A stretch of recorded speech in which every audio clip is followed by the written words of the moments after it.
Padahal belum tentu yang kaya itu bahagia. Ya, kalau yang kaya tidak tentu, apalagi yang bahagia pun tidak selamanya karena kekayaan kita. Bahkan ada orang yang Masya Allah hidupnya pas-pasan tapi bahagia. Ada satu keluarga kecil, mayoritas miskin kecuali adiknya yang paling kaya. Dan adiknya ini Masya Allah, di saat dia bermaksiat kepada Allah, justru Allah berikan harta yang melimpah ruah. Ini cerita setelah dia taubat. Sementara kakaknya Masya Allah kaya dengan anak. Karena biasanya yang nyunai kan anaknya itu seperti anak tangga, ya kan? Udah setahun turun lagi, setahun lagi. Ya kenapa? Karena setiap melahirkan nanya, "Mah, udah sholat belum?" Ya kan? Pada waktu nifas, tumben rajin nanya. Nanya jatah maksudnya. Ya kan? Akhirnya kemudian dia selalu bantu, tuh kesian sama kakaknya, tetapi kata beliau nggak pernah ngeluh. Hidupnya ceria, akur, tentrem,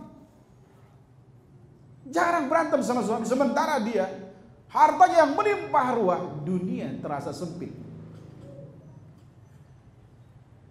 Kemana-mana dikejar masalah kata dia. Tidur tidak nyenyak. Makan pun kadang-kadang kalau ada masalah tidak nyaman. Bukan tidak mampu beli makanan, restoran dia bisa beli, tetapi karena Allah tidak berikan kebahagiaan kepadanya. Tetapi begitu beliau kenal sunnah, baru merasakan apa yang dirasakan kakaknya yang selama ini secara materi tidak kaya, ya kan? Dia miskin. Sementara dia yang melimpah harta tidak mendapatkan apa-apa dari kebahagiaan itu. Lalu dia bilang kepada kakaknya, "Kenapa kakak dari dulu nggak ngajak saya?" Ya kan disuruh sholat aja Anda nggak mau. Marah-marah, gimana mau ngajak? Akhirnya kemudian setelah dia kenal sunnah,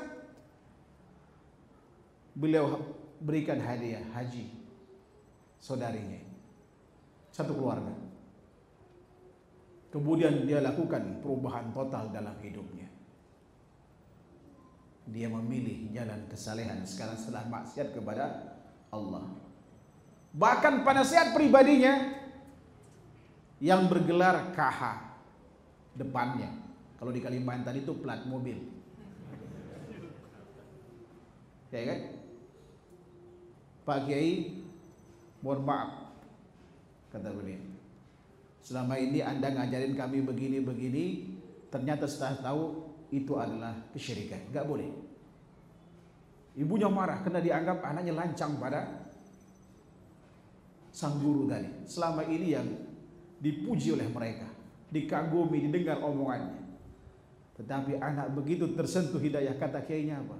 "Ini anak kasihan, begitu dia sadar kok dalam kesesatan dia."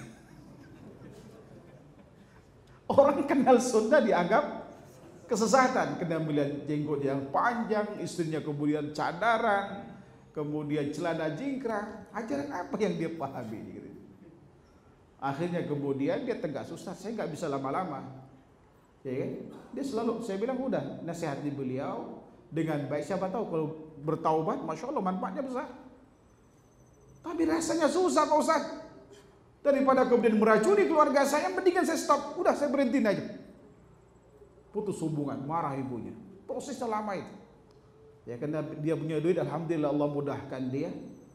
Ya kan, untuk bantu ibunya, bantu keluarganya, diberangkatin umroh, berangkatin haji, alhamdulillah. Akhirnya kemudian menjadi orang yang ia cintai. Yang menjadi orang yang dicintai oleh keluarganya. Bukan hanya itu, keluarga di perusahaannya pun orang-orang dekatnya, pernah ada yang ngajak dia untuk masuk Syiah, ditanya, "Dulu kamu pernah ngajak saya, ya kan, mengimani tentang bulan ini. Kamu Syiah?" "Enggak Pak, enggak." "Nih duit pesangon kamu keluar." Ya kan, sekretaris pribadinya nggak pakai jilbab, mau pakai jilbab, saya kasih jilbab, saya tambah duit Anda, kalau tidak, ini duit kamu keluar. Kaget, perubahan yang gratis. Orang kaya kalau mau taubat tuh gampang. Ya, gampang meraih pahala bagi orang kaya. Akhirnya kemudian apa yang beliau lakukan? Allah menyentuh, Masya Allah, hidayah luar biasa kepada beliau itu. Berubah total. Yang tadinya boro-boro kemudian tidur di mes untuk menjaga salat 5 waktunya karyawannya, ketemu aja susah, kata karyawannya. Ada apa dengan bapak ini? Yang gak sholat di masjid 5 kali dicoret keluar. Dia nyari karyawan orang yang rajin sholat di masjid. Ditanya, antum udah kenyar belum? Enggak ada, yuk sama anak. Ya kan? Tapi kena kemudian perusahaannya seiring dengan waktu masih berinteraksi dengan riba, ada manipulasi dan seterusnya. Kalau memang sistemnya seperti itu, kata dia minta izin untuk ditinggalkan dan kemudian tutup dan mulai dari nol kembali sekarang. Memang pilihan berat, tetapi kan waktu terus berjalan, kita mengarah ke arah tua. Kalau kemudian mati tidak ada minta pertanggungjawaban setelah itu, hidup bisa kita semaunya kita lakukan. Tetapi karena setelah hidupnya ada kehidupan kembali, kita diminta pertanggungjawaban atas apa yang kita lakukan. Ini yang harus kita serah lakukan perubahan.